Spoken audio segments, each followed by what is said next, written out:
Imagine using, I don't know, the simplest thing you have in your kitchen, like basic vinegar, to actually catch cancer. Right.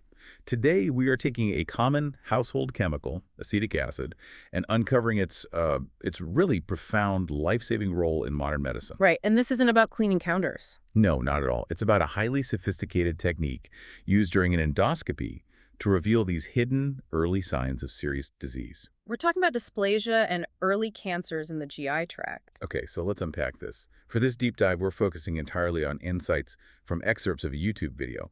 It's called HCC 1472, Lesson 15A1, Sprays Acetic Acid. And it was shared by the expert Dr. G.S. Raju on his channel, Dr. Mukala S. Raju. A fantastic resource. Absolutely.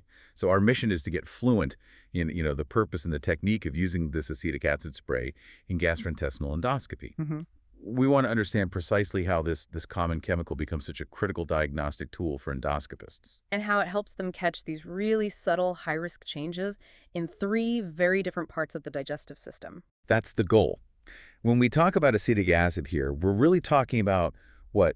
Dramatically enhancing the visibility of things you just can't see. Exactly. You're enhancing the visibility of extremely subtle cellular changes that would be, almost impossible to spot with the naked eye. The source material really lays out 2 key learning objectives for us. Okay? First, understanding the diagnostic principle of the spray, and second, mastering the very specialized technique for its proper application. Before we get into the science of what it does, let's cover the logistics. If you're going to use something like vinegar as a tool, I imagine precision is everything. Precision is everything. You can't just grab the bottle from the kitchen. Right. The concentration has to be exactly 2.5% acetic acid. That specific concentration is crucial. And what about the equipment? It's actually pretty simple. You need a couple of syringes filled with the acid, and most importantly, a dedicated spray catheter. Okay, a spray catheter. Yeah, this catheter runs through the endoscope's biopsy port, and it has to be primed before you start. Primed. What does that mean? It just means you push a little acid through it first, so when the endoscopist needs it, the spray is instantaneous and accurate, no delay. Got it. So the endoscopist gets to the target area, puts the catheter through the scope, and then starts the application. How much acid are we talking about? Is it a lot? No, it's not a flood. It's usually a slow, steady spray, typically around 5 to 10 milliliters total. That's not much at all. No, it depends on the size of the area, of course. But the goal is just coating it, not soaking it. The reaction is really, really fast. So let's look at the first critical application from the video. Wow. Yeah. Barrett's esophagus. For anyone listening, how should we understand what Barrett's esophagus is? Barrett's is a big deal. You have to think of it as a precancerous condition. Okay. It basically means the normal tissue lining your lower esophagus has been replaced by tissue that looks more like the lining of your intestine. It's a change called metaplasia. And that change elevates the risk for esophageal cancer. Significantly, which is why this is so important. And this is where the acid comes in. How do they apply it specifically in this area? Is it different? The technique for Barrett's is unique, yes. The endoscopist sprays the acid as they're pulling the endoscope back. Pulling back. That's right. Retreating from the gastroesophageal junction all the way up to where the normal tissue begins. It ensures a nice, clean coating over that whole potentially abnormal segment. And once it's coated, this is when we see the effect called aceto-whitening. Tell us about that. Aceto-whitening is just protein denaturation in action. So like when you cook an egg white. That's the perfect analogy. The acid hits the tissue, and it temporarily causes the protein structures in the cells to turn white. This whitening is what gives you the contrast. Then you just watch. You watch what happens to that white surface over the next, say, 30 seconds. And you're looking for one of 2 things to happen. Exactly. If the tissue is benign, Barrett's metaplasia without any cancer or dysplasia, that aceto-whitening just persists. It stays a clean, solid white. But the real clue, the signal we're actually looking for, is the opposite. What happens if dysplasia or early cancer is there? This is the genius of the technique. Okay. If dysplasia or cancer is present, within those first 30 seconds, you see a focal loss of that whitening. Red patches start to appear inside the white cloud. Why? What's happening on a cellular level that makes it react differently? It's fascinating. These neoplastic cells, the cancerous ones, they have a higher nuclear to cytoplasmic ratio. Their protein structures are different, often looser, so the acid's whitening effect either doesn't stick as well or it just fades much, much faster. Revealing the redness underneath where the dangerous cells are. Precisely. That distinction is incredibly powerful. Instead of just taking blind samples, that red spot is like a giant sign screaming, biopsy here. It must just dramatically increase the precision. It does. It increases the diagnostic yield for finding these high-grade lesions. Wow. Okay, so moving on from the esophagus. The video also highlights its use in the stomach.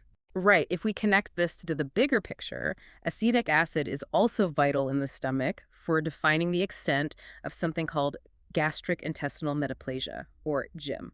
Okay, so what exactly is GIM and why is it so hard to spot? GIM is another one of these precursor conditions. The stomach lining starts to look more like intestinal tissue, and that significantly increases the risk for stomach cancer. So similar to Barrett's, but in the stomach. Exactly. And the challenge is that GIM is incredibly subtle. It's flat. It might just look like slightly rough mucosa unless it is glaringly obvious. Even expert endoscopists struggle to see its full borders. So the acid gives you that contrast again. But the source material says the technique is different here because the reaction is even faster in the stomach. Is that right? Absolutely. The speed of the whitening and fading in the stomach requires a really crucial change in technique. How so? You cannot spray the entire stomach in one go. You just can't. If you spray from the antrum to the body in one pass, by the time you get to the end, The beginning is already faded. it's faded back to normal and you've completely missed your window. That sounds like it would add a lot of the time to the procedure, though. It adds a few minutes, yes, but the alternative is missing potential cancer, so it's not really a choice. Fair point. The principle is simple. You spray and check in small zones. First, the endoscopist sprays the antrum, examines it carefully, takes biopsies. And only then moves on. Only then. They move to the body of the stomach, maybe do the lesser curve, then the greater curve, carefully watching what happens in those small windows of time. And why is defining the extent of GIM so critical for the patient? It's all about risk. We know that the larger the area of this metaplasia, the higher the patient's risk for developing stomach cancer. So by using the acid to map the precise boundaries, we can accurately stage their risk and decide how often they need to be checked in the future. Okay, so that brings us to the lower GI tract.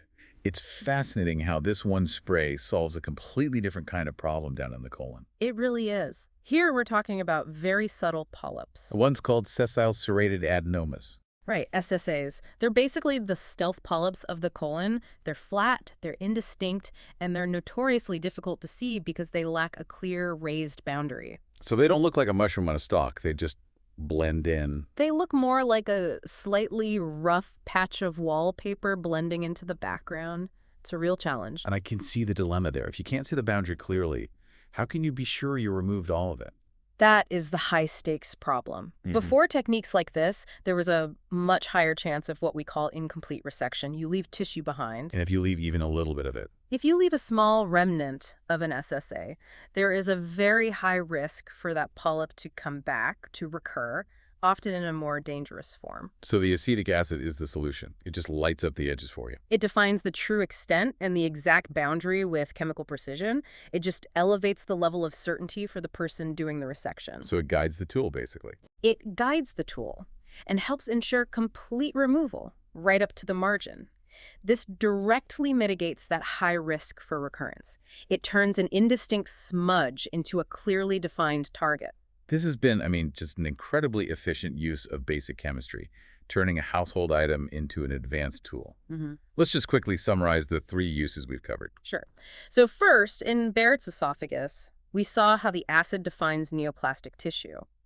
The red patches appear where the white fades, signaling the high-risk spots. Right. Then, in the stomach, it maps the precise boundaries of gastric intestinal metaplasia, which is critical for cancer risk assessment. And finally, the colon. And in the colon, it defines the true margins of those hard-to-see sessile serrated adenomas to make sure the resection is complete and prevent recurrence. The central takeaway here for you, listening, seems to be the power of this simple chemical interaction.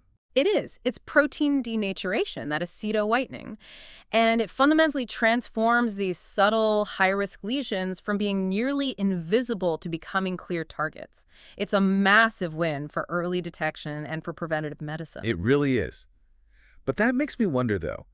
Given that something as simple as acetic acid is so effective across the GI tract, Mhm. what other simple, innocuous chemical indicators might be waiting out there to be discovered?